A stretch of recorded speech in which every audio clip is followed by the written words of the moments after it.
फिर सामने आई कांग्रेस की गुटबाजी। राजकुमार वाल्मीकि के कार्यालय के उद्घाटन के मौके पर भिड़े दो कांग्रेसी नेता। राज्यपाल भूखरी ने छीना दीपचंद से माइक। सीएम हुड्डा ने पानीपत में किया रोड शो। कांग्रेस के पक्ष में किया प्रचार। इनेलो और बीजेपी पर जमकर साधा निशाना।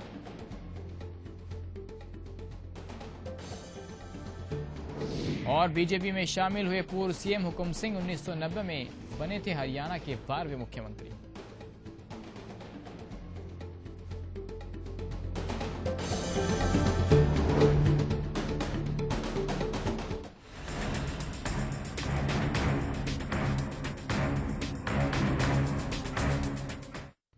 नमस्कार, स्वागत है आपका बात मुद्दे की। मैं आपके साथ में हूं सचिन वर्मा। लोकसभा चुनाव 2014 के मद्देनजर प्रदेश की सियासत में खासा उफान देखा जा रहा है। एक तरफ प्रचार का दौर चरम पर है तो दूसरी ओर चुनावी समर में नेताओं को जनता का विरोध भी झेलना पड़ रहा है। आम आदमी पार्टी के रोड शो के दौरान संयोजक अरविंद केजरीवाल को चरखी दादरी में एक युवक ने थप्पड़ जड़ दिया। इससे पहले केजरीवाल ने झज्जर में बीजेपी के प्रधानमंत्री पद के उम्मीदवार नरेंद्र मोदी, कांग्रेस उपाध्यक्ष राहुल गांधी और प्रदेश के सीएम भूपेंद्र सिंह हुड्डा पर जमकर निशाना साधा था। प्रचार के बीच के नेताओं के विवादित बयान और नेताओं का इधर से उधर होने का सिलसिला लगातार जारी है।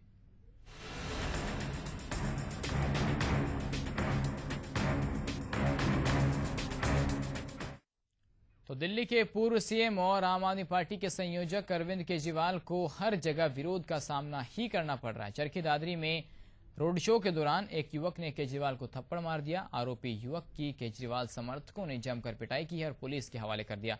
आपको बता दें कि इससे पहले केजरीवाल को फरीदाबाद और रोहतक में काले झंडे भी दिखाए गए थे।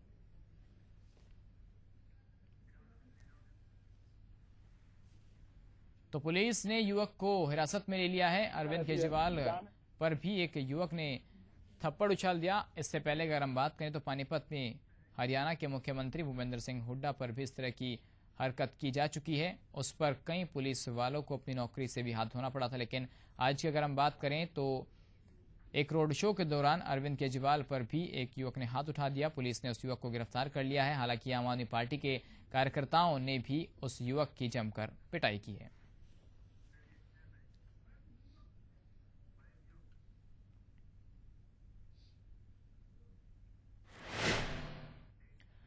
तो वहीं किस तरह से प्रदेश की 10 लोकसभा सीटों पर जीत हासिल करने के लिए सियासी पार्टियां कैसे प्रचार कर रही हैं और नेताओं के बयानों का क्या रुख है, देखिए इस खास रिपोर्ट में।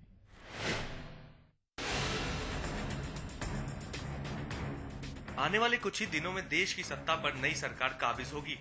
सरकार किसकी बनेगी, कौन प्रधानमंत्री की कुर्सी पर बैठेगा, किस पार्टी के उम्मीदवार सांसद बनकर संसद में सबसे ज्यादा पहुंचेंगे, इस बारे में अभी कुछ भी नहीं कहा जा सकता। लेकिन प्रदेश की सियासत इन दिनों पूरे ताव पर है।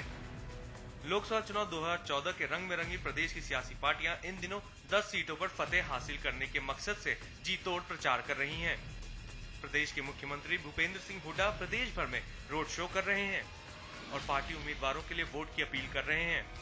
तो दिल्ली के पूर्व सीएम आम आदमी पार्टी के प्रमुख नेता अरविंद केजरीवाल भी रोड शो कर रहे हैं। बीजेपी के पीएम उम्मीदवार नरेंद्र मोदी के खिलाफ जमकर प्रचार कर रहे हैं। केजरीवाल ने झज्जर में रोड शो के दौरान जनसभा को संबोधित किया। जनता को संबोधित करते हुए केजरीवाल भाषा की मर्यादा भूल गए। किसी की हिम्मत नहीं हुई थी कि मुकेश अंबानी को हाथ लगा सके, किसी की हिम्मत नहीं थी जो मुकेश अंबानी को छू सके। मैंने पहली बार ये सारे चमचे मारते हैं मुकेश अंबानी की, नरेंद्र मोदी जी भी चमचे मारते हैं, कांग्रेस वाले भी चमचे मारते हैं, क्योंकि इनके हवाई जहाज यूज करते हैं, क्योंकि पैसे खाते हैं मुकेश अंबानी से। पहली बार मैंने मुकेश अंबानी के खिलाफ एफआईआर दर्ज करी थी। बीजेपी प्रदेशाध्यक्ष रामविलास शर्मा ने अपने उस बयान से किनारा कर लिया है जिसमें उन्होंने इनेलो पर उन्हें घूस की पेशकश का आरोप लगाया था। शर्मा जी का कहना है कि उन्होंने ऐसा कोई बयान नहीं दिया। 2000 करोड़ रुपए जो डाला 20 तारीख तक गठबंधन करने के लिए ऑफर कर रहे थे, ये कहाँ किसको ऑफर किया था, कहाँ किया था, किसने? मैंने तो नहीं कहा। आपका स्टेटमेंट टेलीविजन पे चल रहा है, चल रहा है कि भी 1000-2000 करोड़ का विनोद शर्मा था, अगर मैंने सौदा करना होता तो मैंने उसको हल्का में क्यों रोका, और 20 तारीख तक चुनाव गठबंधन की बात करते हैं, 1000-2000 करोड़ रुपए की बात कर रहे थे। ये दोनों स्टेटमेंट आपकी चल रही है, तो उसमें क्या सच्चाई क्या है? कोई स्टेटमेंट वैसे निकल गया या वास्तव में कोई? नहीं, देखिए दो बातें हैं। रामविलास शर्मा हरियाणा की राजनीति की एक 40 साल की सच्चाई है, और वो बहुत से दबाव आते हैं, बहुत सी बात आती है। एक आरोप लगता है, भाई 2.5 साल से इस सवाल का हम जवाब दे रहे हैं कि आपका कल गठबंधन हो रहा है, कल हो रहा है। मैं लगातार सुरेंद्र धीमान को टेलीफोन पर भी बताता रहा हूं कि बीजेपी हज का गठबंधन रहेगा, लोकसभा में भी यही रहेगा और विधानसभा में भी।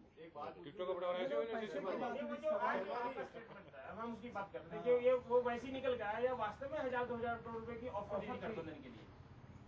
ये तो आपस में कहीं चर्चा निकाल ली, मैंने ऐसा कोई बयान नहीं दिया।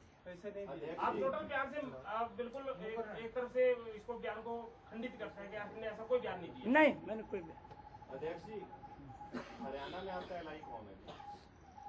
हरियाणा में बीजेपी हज का 10/10। तो वहीं चुनावी समर में नेताओं का पार्टियों से जुड़ना बिछड़ने का सिलसिला भी जारी है। प्रदेश के पूर्व सीएम हुकुम सिंह ने बीजेपी का दामन थामा है। हुकुम सिंह का स्वागत करते हुए बीजेपी के प्रदेशाध्यक्ष रामविलास शर्मा ने उनकी तारीफ में जमकर कसीदे पढ़े। हुकुम सिंह जी के रूप में, पूर्व मुख्यमंत्री के रूप में हमने नरेंद्र भाई मोदी का स्वागत किया। श्री हुकुम सिंह जी हरियाणा की राजनीति में गांव गरीब किसान के नेता रहे। प्रचार और सियासी उठापटक के बीच नेताओं के बयान भी सियासी गलियारों में चर्चा बटोर रहे हैं। मतदान की तारीख 10 अप्रैल अभी दूर है। अब देखना होगा कि आने वाले दिनों में सियासी पार्टियां वोट में इजाफा करने के लिए क्या क्या पैतरे अपनाती हैं। ब्यूरो रिपोर्ट, आई विटनेस न्यूज। तो क्या ये माना जाए कि आज के इस दौर में जो राजनीतिक परिदृश्य बदलते जा रहे हैं उनमें साम दाम दंड भेद अपनाकर की राजनीतिक पार्टियां सिर्फ सत्ता तक ही पहुंचना चाहती हैं? हम चर्चा इस पर करने वाले हैं। कुछ खास मेहमान हमारे साथ स्टूडियो मौजूद हैं। हमारे साथ आशा शर्मा जी हैं कांग्रेस से, मीना शेरवानी जी आम आदमी पार्टी से, अश्विनी वर्मा जी इनेलो से और साथ साथ बीजेपी का पक्ष रखेंगे डीसी यादव जी। आप चारों का बहुत बहुत स्वागत है। मीना जी, शुरुआत आपसे करेंगे। आपकी पार्टी आम आदमी पार्टी नई पार्टी है और गलतियां बहुत ज्यादा कर रही हैं। शब्दों का चयन सही से नहीं करते हैं आपके संयोजक और पूर्व मुख्यमंत्री दिल्ली के और प्रधानमंत्री पद के दावेदार। देखिए, जब दिल से बात निकलती है तो वो अक्सर दिल को जाके लगती है जी। और अरविंद हमेशा जो भी करते हैं दिल से करते हैं, ये उनकी खासियत है। चाहे वो और, गलत भी हो। दिल गलतियां भी करता है मगर दिल होता है। लेकिन और माफी तो मांगनी चाहिए। दिल से बिल्कुल माफी मांगने में भी मेरे ख्याल से हमारी पार्टी नंबर 1 है। हर गलती और पर गलती करने में भी, गलती करने में शायद हम नंबर 3 है जी। और माफी मांगने में नंबर 1 दो में कौन है ऊपर? हम बाकी इन सब से पूछ लीजिए कि ये लोग कितनी नहीं, माफी आपने मांग अपने आप चुके को हैं नंबर देश से 3 65 साल में। आपने अपने हम लोग तो मेरे ख्याल से 65 दिनों में 65,000 बार माफी मांग चुके होंगे। ये लोग इनसे पूछ नहीं, लीजिए आप दो का इन्होंने बताइए कितनी ना, बार फिर मैं माफिया उनसे मांगी। पूछूंगा। नंबर 1 वाले से पूछूंगा, 2 से पूछूंगा। देखिए, हम एक नया तजुर्बा है, हम जी। देश का तजुर्बा है, हम देश से अलग नहीं हैं। जी। और जब 1.25 करोड़ लोग हमारे साथ जुड़े हैं और उनकी भावनाएं हमारे साथ जुड़ी जी। हैं, तो हम भी भावनात्मक हो जाते हैं और जो देश की जनता है वो भी हमको लेकर भावनात्मक हो जाती है। जी। हमको प्यार भी बेइंतहा देती है और अक्सर हमको गुस्सा भावनाओं भी में गलतियों बेइंतहा में देती है। बहना भी तो सही बात नहीं है ना मीना जी। इतना गलत भी नहीं है जितना करप्शन में बहना होता है, जितना देश को लूटना होता है, वो मेरे ख्याल से ज्यादा जघन्य इशारा अपराध कहाँ है है। आपका? इशारा मेरे चारों तरफ जितने लोग बैठे हैं उन्हीं सब पर है भ्रष्ट मेरा। हैं। जो इतने ना सारे खाता ना बही, जो केजरीवाल कहीं वही सही। इंडिविजुअल व्यक्तिगत रूप से मैं नहीं जानती कि ये लोग करप्ट हैं कि नहीं है, सब अच्छे परिवारों से होंगे, मगर एक संगठन के रूप में तो कांग्रेस, बीजेपी, इनेलो, इन तीनों ने देश के जो काम करने थे पिछले 65 सालों में वो तो नहीं किए। अच्छा जी, आप इतने पुराने समय से राज कर रही हैं। आजादी में भी आप लोग कहते हैं हमारा बहुत बड़ा योगदान रहा है। 60 से ऊपर साल हो गए आपको राज करते देश पर। कौन से नंबर पर आता है आपका? जैसा मीना जी तो कहा 30 नंबर पे आते हैं, तो गलती करने में क्या आप पहले नंबर पर? भ्रष्टाचार है, महंगाई है, कुशासन है, तमाम ऐसे मुद्दे हैं जिनको लेकर अब यूपीए 2 बैकफुट पर है। आपने जो प्रश्न उठाया है मैं उसी के माकूल अब जवाब देना चाहूंगी आपको कि आपने निसंदेह बिल्कुल ठीक कहा कि कांग्रेस पार्टी सबसे प्राचीनतम पार्टी है हमारे इस देश की और जब से आजादी हमने प्राप्त करी है ये इसका मुख्य रूप से रोल इसका रहा है और कार्य ये पार्टी करती रही है। दूसरी बात मैं कहना चाहूंगी, जब हम काम करते हैं, जो करते हैं काम, तभी गलतियां भी होती हैं, तभी अच्छाई भी होती है, आगे भी बढ़ा जाता है। लेकिन कांग्रेस के लिए मैं विशेष रूप से ये कहना चाहूंगी कि ये वो पार्टी है, बल्कि मैं पार्टी नहीं से एक विचारधारा कहूंगी, एक सिद्धांतों की मैं एक इसमें बात करूंगी कि जिसने देश की आजादी को देश के आवाम को, जनता को, लोगों को ध्यान में रख करके एक तो हमें गुलामी से आजादी दिलाने का कार्य किया, दूसरा आजादी प्राप्त करने के पश्चात इस देश को मुख्य धारा में लाने के लिए, यहाँ पे विकास करने के लिए, प्रगति करने के लिए कार्य आज का दौर ये कार्य किया। ये प्राचीनतम हुआ। अब आज हम पहुंचे हैं जहाँ पर पंजे से डर और नहीं, डर की बात बिल्कुल नहीं है।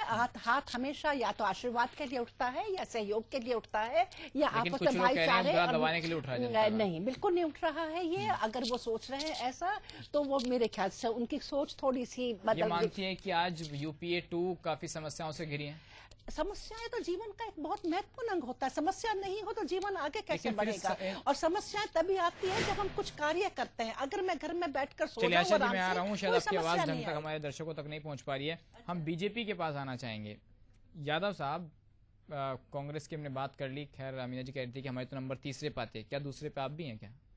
देखिए, हमारा जहाँ तक बात है, भारतीय जनता पार्टी कार्यकर्ताओं की पार्टी है और यहाँ पे किसी एक को हाथ में इतना पावर नहीं होती कि वो कुछ भी करने चला जाए।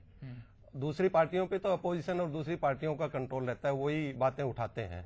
हमारी पार्टी में अडवाणी जी का, राजनाथ सिंह का, मोदी जी का, किसका है? ये देखिए, सभी का है। इसके अंदर कोई एक का नेतृत्व नहीं है, सामूहिक नेतृत्व हमारी पार्टी में है। और कोई एक नेता कोई गलती कर देता है, उसको ठीक करने के लिए उसी टाइम दूसरे नेता सामने आ जाते हैं और उनको कोई फ्री हैंड नहीं होता है। सब मिलजुल के फैसला लेते हैं और जो फैसला होता है वो सबका सामूहिक होता है। लेकिन कई बार मोदी जी के भाषण में हमें देखने को मिला कुछ इतिहास में गलतियां हो जाती हैं, कहीं कुछ गलती हो जाती है, तो क्या ये भी माना जाए कि सिर्फ जनता तक बात पहुंचानी है, चाहे वो सही हो चाहे गलत? नहीं, ऐसा नहीं है। कई बार भाषण देते हुए भावनात्मक रूप से आदमी क्या है, जबान फिसल जाती है या कुछ ध्यान बट जाता है, कोई छोटी मोटी बात हो जाती है। उसमें कोई ऐसी सैद्धांतिक या कोई नियम वाली बात उन्होंने अभी आज तक ऐसी नहीं कही है। जी चलिए, इनेलो से भी जान लेते हैं। हरियाणा में जरूर अस्तित्व है, हरियाणा का मजबूत विपक्ष है। अश्वनी जी, बयानबाजी में तो इनेलो भी पीछे नहीं है, चाहे फिर वो किसी भी स्तर तक हो।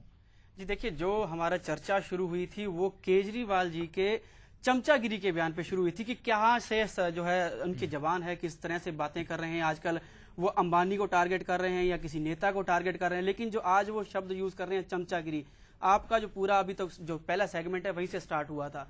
अगर हम अपने नेताओं की बात करें तो अब आप बात कर रहे हैं जन भावना की, भावनाओं में बह के बात करने की। यही जब हमारे नेता ग्राउंड पे जाकर भावनात्मक रूप से अपनी बात रखते हैं तो आप उसे कहते हैं कि नहीं जी, ये तो इमोशनल कार्ड खेल रहे हैं। अगर वही भावनात्मक पहलू आपकी बातों में आता है, आप उसमें गलती कर जाते हैं, उसको आप ठीक है जी हम माफी मांगते हैं और वापस लेने की बात करते हैं। लेकिन हमारा नेता जब ग्राउंड पे जाके इमोशनल बात करता है, जनता के बीच जुड़ता है, जो कि पहले 70 साल में भी हम जुड़े हुए हैं लोगों के बीच। 40 साल तो इनेलो का इतिहास है कि लोगों के बीच से उठ के बने हैं सब नेता, लोगों के बीच जाते रहे। चौधरी देवीलाल जी की अगर बात करें, 300 किलोमीटर डेली तब भी जाते थे जब रोड सही नहीं थी। उनको तो मानते हैं सब नेता, सब पार्टी के नेता मानते हैं उनको तो अपना नेता। जी, इसीलिए मैं कहना चाह रहा हूँ कि अगर कोई जबान फिसलती है तो जबान का इतना बेलिहाज हो जाना बेहद खतरनाक है। तो ये हम इनेलो की बात करें तो इनेलो की हमने कुछ दिन पहले अभय चौटाला जी को भी सुना था। उन्होंने खुद जो स्पीकर हैं कुलदीप शर्मा, उन पर एक ऐसी टिप्पणी की थी जिसे शायद मीडिया ढंग से सुना भी नहीं पाई। ये देखिए, दोनों ही तरफ से बातें हैं। अगर कुलदीप शर्मा पहले किसी पार्टी विशेष के बारे में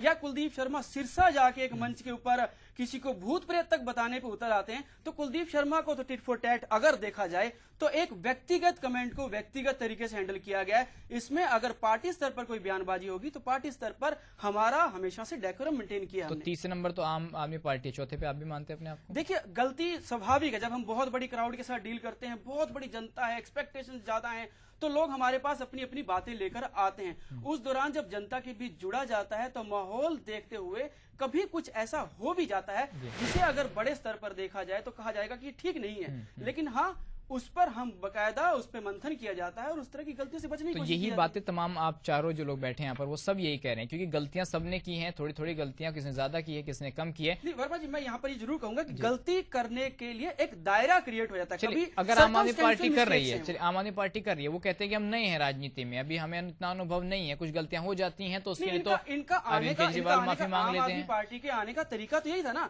कि वी आर वेरी सोफिस्टिकेटेड, हमें लोगों का पता है, हम एजुकेटेड लोगों को साथ जोड़ रहे हैं, हमारे साथ पत्रकार हैं, हमारे साथ एक्स ब्यूरोक्रेट्स हैं, तो हमें तो बहुत अच्छी तरह बात करनी आती है। हम जो विधानसभा में ऊंचा नहीं बोलेंगे, हम गंदी भाषा का इस्तेमाल नहीं करेंगे, विधानसभा में चिल्लम चिल्ली होगी, हम आराम से बैठे रहेंगे। आज अगर विधानसभा को बाहर आ गए हैं भाई साहब, केजरीवाल जी माइक हाथ में आया और चमचागिरी जैसे या और आने वाले समय में जहां पर कम भीड़ होगी और ज्यादा इस तरह के चलिए कमेंट अमीना देखने जी को से ही मिलेंगे। जान लेते हैं। अमीना जी, जब पहला दिन था, जब विश्वास मत हासिल किया जा रहा था, आपकी सरकार के पास बहुमत नहीं था, उस टाइम आपके कई विधायक सोते हुए मिले, काफी आलस में थे वो लोग, तो क्या उस दिन भी